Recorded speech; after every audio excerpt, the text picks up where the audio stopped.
We've gone full stylish on the drinks this time. I'm stylish. Are we going live? Something Billie Eilish. Are we live? Yeah, we're live. Live off in this piece. What's up, everybody? You got myself. I'm back again with Mr. Abel here. And we have fancied it up on our drinks. This is no longer beers and breakdowns. I'm now doing Aperol Spritz, and Abel is still on his, what is that, your Japanese? This is a Lilikoi passion fruit. And he's still on his juice kick. So Beers and Breakdowns has been elevated, my dudes. Today, we are doing an episode of SEAL Team. This one is actually one of the most highly rated episodes of the entire series. So we're going to jump into season 3, episode 11. It's a 3-part episode. We're just gonna cover one part of it right now, but I thought this was a phenomenal episode.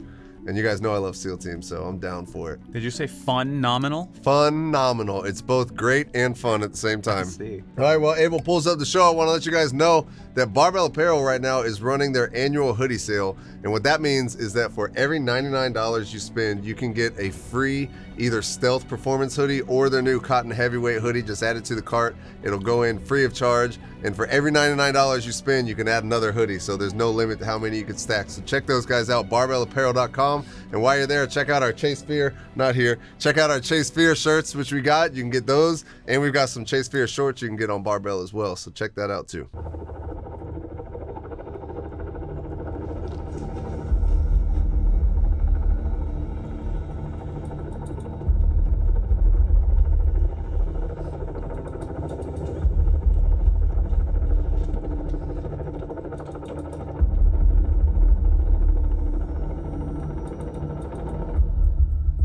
That was it. I just thought that was cool because I recently got to fast rope again for the first time since leaving the military. Mm-hmm. And so it's part of my selection for the search and rescue unit that I'm in. But it was something I thought that I'd never get to do again, and I forgot how much I loved it. It is so fun. It's kind of sketchy sometimes, but like what they're doing right now. So fast roping is basically, it's a quick way to insert a team or a bunch of guys onto the ground. And you may think, why wouldn't the helicopter just land and let them off that way? It's actually it takes a lot longer for a helicopter to come in and land, let everybody get off, and then for them to take back off again. So it's much quicker to fast rope. And something like this, they're on a roof, which adds a different level of complexity. Because now, once that rope gets to the roof, the helicopter's there. So that helicopter, I've seen videos where it'll like veer off course because of the wind. And now that rope is no longer on the roof. And so if you're coming down that rope and it's no longer on the roof, you have to be able to lock yourself out and stop yourself. Otherwise, you're coming off that rope. And I've seen a video of a dude from another country that just burned in. I don't even know how far it was. But it's super sketchy at certain times, but it's so much fun. What do you think the percentages of people that, let's say, go like SF that will ever actually like helo infill or fast rope into a mission? Into an operational mission, it's probably a small percent. I couldn't even put a number on it. I don't know. But it's something that we do train on because it is something that we can do. So most SF guys, almost all SF guys will have fast roped at some point in their life. But as far as operationally, I'm really not sure. I'm not sure.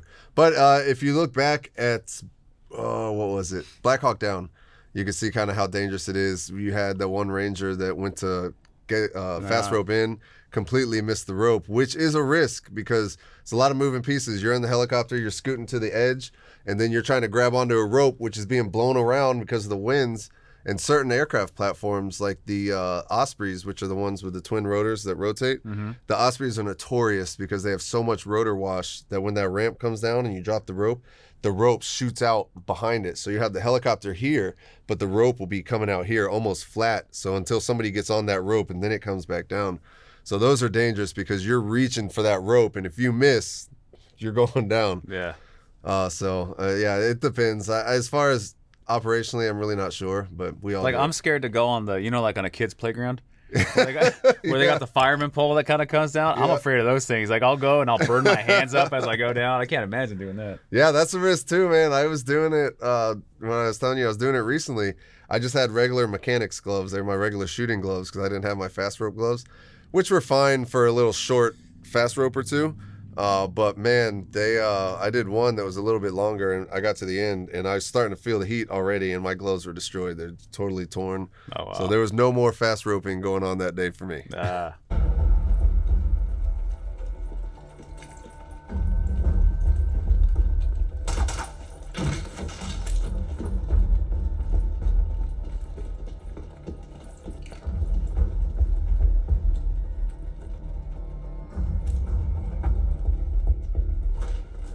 Okay. Man, SEAL Team should be the standard for every other show that wants to do CQB. Yeah. I know we've talked about it on here before, but the way they do this, it's so cool because one scene you'll see them go through and do a slow, methodical CQB where they're clearing an entire house. But what they're doing here is hostage rescue, which is what these Tier 1 units specialize in. And so they're going in, they have a purpose. They're there not to clear the house specifically, but to help rescue these hostages. And so speed is of the essence. So you'll see they're going down and they'll lock down a room, meaning as they're going down a hallway, there's a room here. Somebody will just stop and put a gun in the room just in case anybody moves, they could take out that threat. But they're not focused on that room. As soon as the team goes by, they're back in the stack and they're continuing to move. It's quick, it's fast. You're going to lose a little bit of security because that room's not totally clear. But that room, again, isn't your focus. If you get bogged down in a gunfight in that room, it's a good chance that hostage can be killed. So they're trying to get to that hostage as quick as possible. And I think SEAL Team does such a good job of, showing like now's the time for speed. Another scene might be the time for slow and methodical, but now they got to get there. And dare I say, I'm not really a big fan of essentially military shows. I'm not going to say I'm not a fan of SEAL Team. I think it's a good show. I just don't typically watch military shows. It's not my thing. But after reviewing Gunner and Valiant 1, it's nice to see a familiar face. To see Boreanaz is like in the front of that stack, right? Yeah. It's like, oh god, all right. So the guys are back now. Like Yeah. we're back to. It's nice to see them again. Even though I don't really watch military shows, I know you guys are a huge fan of the show, but I was like, thank the Lord, these guys are now back doing it the right way. Yeah. Not that I know what's really going on, but I just know that if I see them, you guys always enjoy what they do. So it's cool to see them back. Yeah, man. After those last couple episodes, so we did, if you guys have seen our review on Gunner and our review on Valiant 1, phew, man, those are rough. It takes a toll on you. So like you said, it's good to get a warm and fuzzy to see something done right again, I don't enjoy being negative. I don't like it. I know it might not look like that when you see the review, but I don't like being that like repeatedly negative. It sucks. So we had to take a little decompress after that, man. Yeah, That one was a rough episode. It's nice to be back, though. Got one. That was just one. We passed Luke. Index. Nice work, gentlemen. Yeah. A shooter in a staircase. That was a nice touch. Favor that IED in the entryway, man. Way to keep us on our toes there, Blackburn. Yeah, I ain't never realized you were such a sneaky bastard. Gotta throw a few curveballs your way. Okay, well, when we gotta quit All right. playing laser tag, go get ourselves a real hostage. What I love about this one is this is something that we've done, and they show like where they're like, "Oh, good job on putting the IED in the entryway," and like because he's changing it up each scenario. Because when you go through these scenarios, you'll get so focused, you're like, "Okay, this room has 2 guys in it," and you go looking for those 2 guys. But when they switch it up, it keeps you on your toes because you don't know what you're going to walk into in a real world scenario. And I found myself in a very similar situation one time. We were down in NTC, which is in California, and it's where you always go when you train before deployment, basically. And I remember we had a mission. We had to hit a village, and we had to clear these buildings. So we land in the helicopter, we get off, and we have a bunch of support guys with us or that were from a conventional army unit. And so we're in the stack, and I have a group of guys with me, and we get to a building, and we open the door, and I tell the guys, they're like, all right, go, go, go. And they go in the room, and I'm coming in behind them. But what I didn't think about, I was still a new guy on the team, is we didn't clear the actual doorway to make sure. And when I sent those guys in, there was an IED in there. And so they hit the tripwire and it triggered the IED. Oh. And so it was one of those where, luckily it was a training scenario, but that's why we do these training scenarios, because now every time I went into a room after that, in my mind, I'm looking for those things because at the time I didn't know. And so it's okay to make mistakes like that in training so you don't do it in real life. But that was just one thing that's always stuck with me since then. And so when he said that, oh, good job about putting the IED in the entryway, keep us on our toes. That's why they do that, because you need to be on the lookout in case if that was a real world situation, I would have sent those guys in and they would have all been blown up. Right. But it's still not without consequence, right? When you make a mistake like that in front of your team, in front of people that are training, in front of all that stuff, it still matters, which is why is that why it sticks with you? Like you don't want to make mistakes like that? Oh, for sure. Nobody wants to be the guy that makes a mistake in a training scenario like that. We all understand that we are all going to make mistakes, and everybody on the team had made mistakes at one point or another throughout that training. But when it's you that makes the mistake, especially as a new guy, you don't want to have any issues. Like, you're trying to fly under the radar and just be as smooth as you can be. Yeah. And when you make a mistake, you really almost beat yourself up more than the other teammates. Like, after that, we always do an AAR, an after action review, and we'll get together and talk about what we did right and what we did wrong. And during it, it's like, all right, so what happened when you guys breached that room? It's like, well, I didn't clear the door properly. Right. So that was on me, and it was something that we talk about, and like, what can we do next time? And we all get better because of it. So a lot of those mistakes that you make are just kind of like, you know, you learn from it and we'll move on.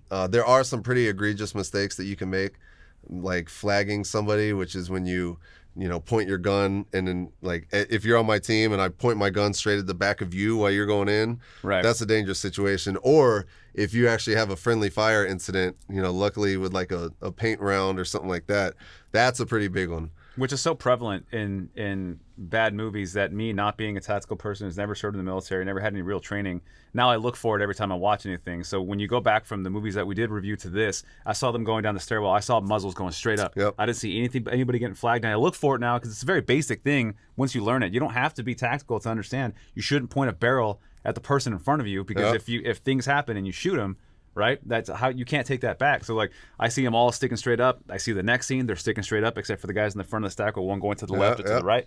And I was like, well, that's correct, right? Like, so now I know how to look for, with somebody on site, do you have a Tyler Gray or do you not have a Tyler Gray? Because it looks like you don't. Yeah. Well, that movie Valiant 1 that we did, in the tunnel scene at the end, when the CAG team, when they show up to rescue them, that CAG team was ate up, man. Like, they're flagging each other, and they've all got these stupid visible green lasers. So you could see that your laser is pointing at a good guy, and you're pulling the trigger. Like, that movie was terrible. But yeah, this one, they do a very good job of not flagging people. And I bring up the being called out for making a mistake, because being on site for the SFRE, that's obviously completely, like, it's a much lower level of anything you're going to go through that he went through. But still, you're seeing guys that are in a controlled military area they're given instructions, they're supposed to do things, and when they make a mistake, they're getting called out in front of the entire group, and they're all there for the same thing. So it's essentially the same thing on a much, like, the consequences are on a much lower scale. They're just at SFRE, so they're just training up to see if they can even go to selection. But to see their faces when they get called out for something egregious, like you lost your rifle, they picked it up, that's how long it's been gone, and now you don't know where it's at, and now you have to be dressed down in front of everybody because he has your rifle in his hand. Yeah. You sort of see that consequence. That guy is not going to make that mistake again. Yeah. He does not want to be there. He's sweating. He looks really upset. The camera catches his face as he's walking away. He is not a happy guy. Yeah. I guarantee you he's not going to forget that moment. And that's why we do it. From a hotel in Caracas. There's suspicion that they were spies. Turns out, one of them is CIA agent Carlos Ramos, working under non-official cover.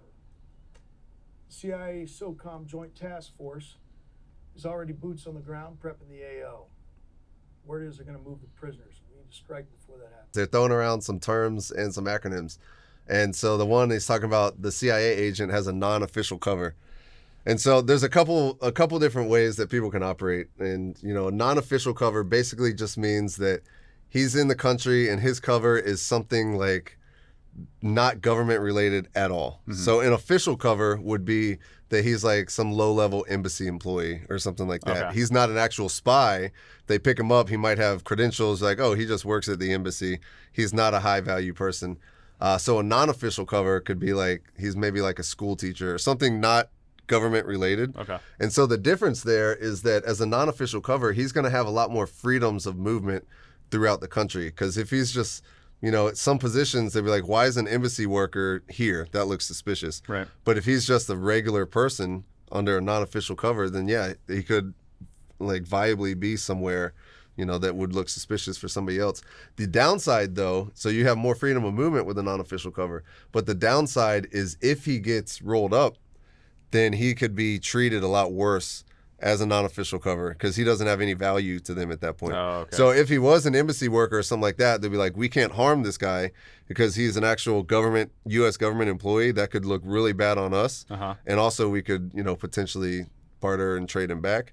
But if you're just a regular dude and I think that, something's going on, I could just kill you and dump your body and not think twice. Right. So it's like there's a little give and take on that one. So the other one is CTR. And so CTR is close target reconnaissance, which basically they'll have somebody, like in a building like this, maybe somebody posing as a street sweeper or something like that, that's out in the street, that's close to the building, getting close reconnaissance. But he's there like pretending to do something else, or he could be pretending to be like a food delivery guy that walks in with a pizza and is like, hey, I'm here for Mr. whatever. But while he's in there, he's looking around the building, getting eyes on.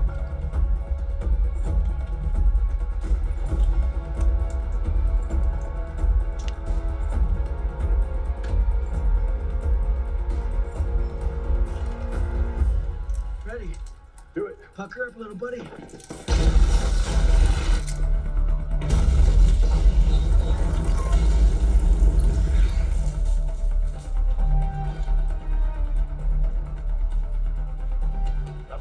Man, I like that because they show, this is what we would call, it's kind of like what we call a silhouette charge.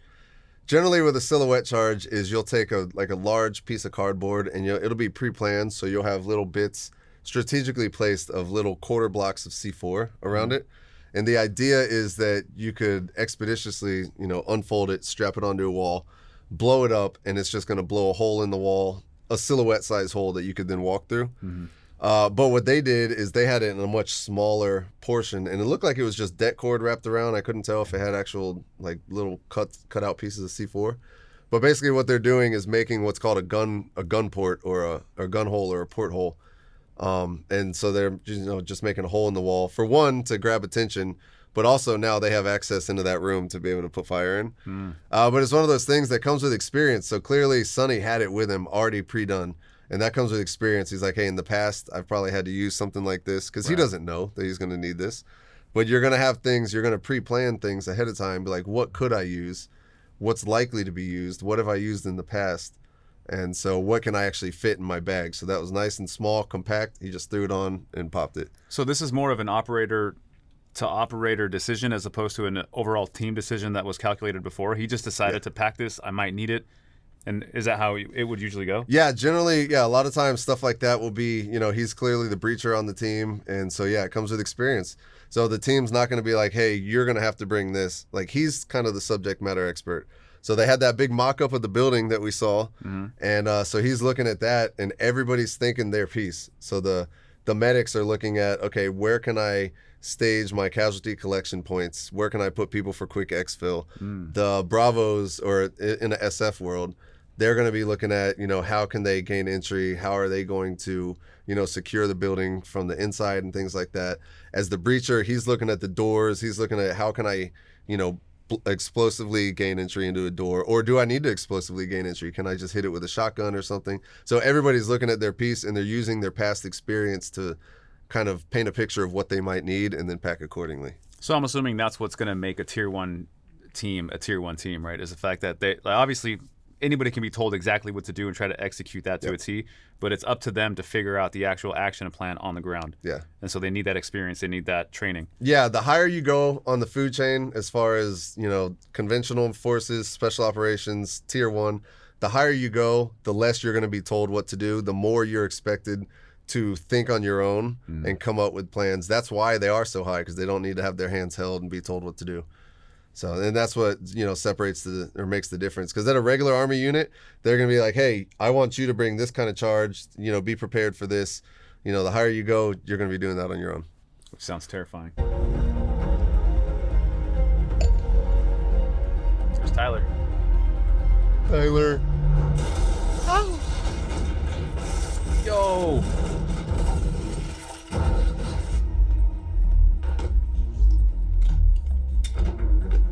Jessica. She's getting her gun.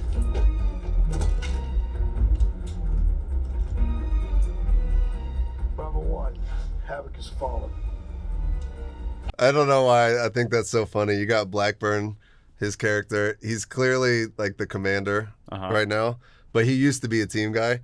And I feel like now that they're under attack and they're going to have to fight, he kind of went back and he went and got his hat. He didn't have a hat before. You see that? Yeah.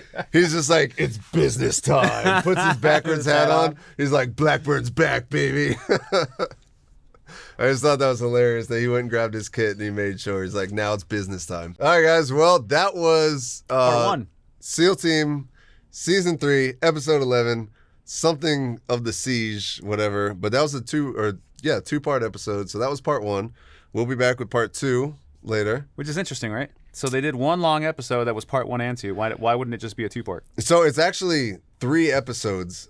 Or this one storyline is 3 episodes long. And so there's the first 2, and then the third one is kind of like a recap.